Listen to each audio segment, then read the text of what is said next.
Hello friends, आप देख रहे हैं आपका चैनल शेयर बाजार विद आयुष। और इस वीडियो में बात करेंगे ईएमएस लिमिटेड आईपीओ की लिस्टिंग डे स्ट्रैटेजी के बारे में। तो दोस्तों, कल ईएमएस आईपीओ की लिस्टिंग होने वाली है और कल कितने पर ये लिस्ट हो सकता है, इसी के बारे में इस वीडियो में हम चर्चा करेंगे। सबसे इंपॉर्टेंट बात यही है इस आईपीओ को लेकर कि जो लिस्टिंग होगी वो कितने ऊपर हो सकती है, क्योंकि ग्रे मार्केट में काफ़ी फ्लक्चुएशन देखने को मिला है, उसको कोई डिनाई नहीं कर सकता है। दूसरी बात, अगर आप बाजार को देखेंगे तो वो भी अपने आप में एक इम्पॉर्टेंट पॉइंट बना हुआ है कि कितना बाजार में भी जो उतार चढ़ाव देखने को मिल रहा है। तो सारे ऐसे पॉइंट्स के ऊपर बात करेंगे मेन। तो वीडियो को दोस्तों पूरा ज़रूर देखिएगा। उससे पहले फ्रेंड्स, अगर अभी तक आपने चैनल को सब्सक्राइब नहीं किया है तो आप चैनल को ज़रूर सब्सक्राइब कर लीजिएगा। सो फ्रेंड्स, सबसे पहले थोड़ी सी ब्रीफ इन्फॉर्मेशन समझ लेते हैं। तो ईएमएस आईपीओ की दोस्तों जो लिस्टिंग है कल होगी, लेकिन उससे पहले आपके पास जो शेयर आने वाला है फ्रेंड्स, वो कल 211 रुपये का मिलेगा। यानी एक शेयर आपको 211 रुपीज़ का मिलेगा। टोटल मिलाकर कितने शेयर्स मिलेंगे? टोटल मिलाकर आपको 70 शेयर्स कल मिलने वाले हैं। जिन लोगों को भी ये क्वेश्चन है कि अभी तक हमारे डीमैट में शेयर्स नहीं शो कर रहा है, कोई चिंता वाली बात नहीं है, वो शो कर जाएगा सुबह लिस्टिंग से पहले। उसको लेकर कोई भी चिंता ना करे कोई भी, बिकॉज ये मेरे पास क्वेश्चन काफ़ी बार आता है कि अभी तक हमारे पास हमको अलॉट तो हुआ है लेकिन डीमैट में दिखा नहीं रहा है। तो उस बात को लेकर कोई भी चिंता ना करे, वो आपको दिखा देगा, उसका कोई प्रॉब्लम नहीं है। अब सबसे इंपॉर्टेंट तो यहाँ पर जो निकल के आता है दोस्तों, कि जो लिस्टिंग है उसमें कौन कौन से इंपॉर्टेंट पैरामीटर है। तो जो सबसे पहले इंपॉर्टेंट पैरामीटर है, सबसे पहला और फोरमोस्ट इंपॉर्टेंट है, वो है सब्सक्रिप्शन।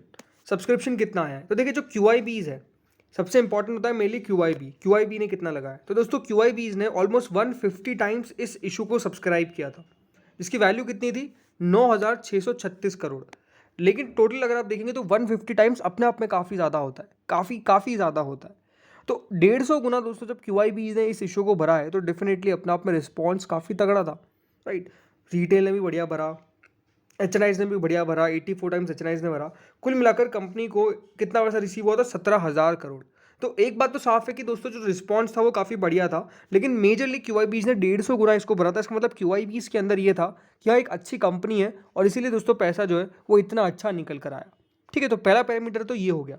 दूसरा है वैल्यूएशन। तो फ्रेंड, जो कंपनी अपना आईपीओ लेके आई जिस प्राइस पे, बेसिकली जो इनकी पोस्ट प्राइस टू अर्निंग है वो करीबन 10.78 की है। अगर देखा जाए तो 10.78 कुछ खास नहीं है, राइट। ओवरऑल अगर आप देखेंगे, return on equity 22.27%, return on capital employed 28.26%, debt to equity काफ़ी फेवरेबल है। तो मेजरली आपको देखने को मिलेगा, कोई एज सच प्रॉब्लम्स देखने को नहीं मिलेंगे। कंपनी के वैल्यूएशंस भी काफ़ी बढ़िया है। जो कंपनी प्राइस टू अर्निंग पे अपना आईपीओ लेकर आई है, जिस पी रेशियो पे कंपनी अपना आईपीओ लेकर आई है, वो काफ़ी ज़्यादा फेवरेबल है। क्योंकि जो दूसरी कंपनी है वाटेक वबाक, वहाँ पे अगर देखा जाए तो वो 13 के प्राइस टू अर्निंग पे ट्रेड करती है। यानी बेसिकली कंपनी जो वैल्यूएशन पे लेके आई, वहाँ पर जगह थी इन्वेस्टर्स के लिए। कंपनी ने जगह छोड़ी कि अगर आप आईपीओ में पैसा लगा रहे हैं तो आपके लिए जगह छोड़ेंगे। तो बेसिकली ये सबसे इंपॉर्टेंट बात है कि जो वैल्यूएशन का पॉइंट है वो भी दोस्तों यहाँ पर टिक होता है। तो दो तो इंपॉर्टेंट पॉइंट है। अब तीसरा पॉइंट जो है वो है दोस्तों बाजार। ज़्यादातर मैं यही कहता हूँ कि देखिए, मार्केट्स जो करंट है वो बढ़िया चल रहा है, लेकिन यहाँ पर हुआ क्या कि बाजार आज पूरा पलट गया। ऑलमोस्ट 231 पॉइंट से ज़्यादा दोस्तों यहाँ पर बाजार गिरता हुआ देखने को मिला। बहुत सारे फैक्टर्स थे। बेसिकली आज का एक इंपॉर्टेंट फैक्टर यही है, फेड की बैठक, राइट। तो फेड की तरफ से क्या निकल कर आता है वो तो बहुत इंपॉर्टेंट, बाजार उस पर पूरा नज़र रखता ही है।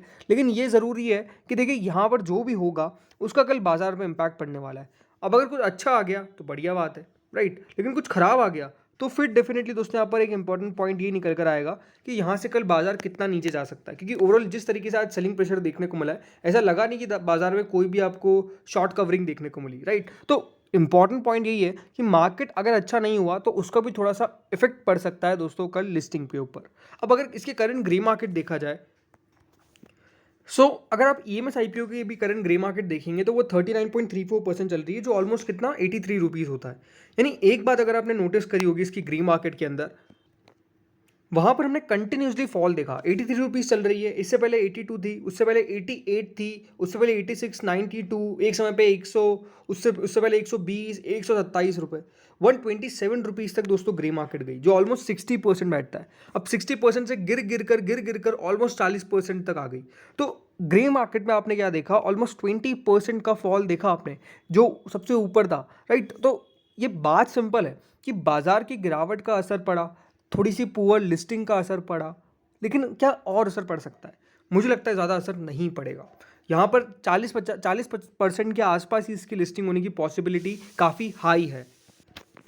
यानी कल लिस्टिंग कहाँ पे होगी? मेरा मानना यही है कि जो करंट ग्रे मार्केट चल रही है उसके एग्जैक्टली आसपास ही लिस्टिंग होनी चाहिए। 294 रुपीज़ आज दिखा रहा है। मान के चलिए कल की जो लिस्टिंग है वो यहाँ से कितनी ऊपर होने वाली है, मुझे लगता है 270 से 320 या फिर 310 ही कहूँगा, मैं ज़्यादा बड़ी रेंज नहीं लूँगा इसके अंदर। 270 से 310 रुपये के बीच में ये आईपीओ लिस्ट होना चाहिए। 310 के ऊपर लिस्ट होता है आपकी किस्मत बढ़िया, 310 के नीचे लिस्ट होता है, फिर 270 के बीच में लिस्ट होता है तो ठीक है, लेकिन अगर 270 के भी नीचे लिस्ट होता है तो फिर डेफिनेटली एक पुअर लिस्टिंग इस आईपीओ की कही जाएगी।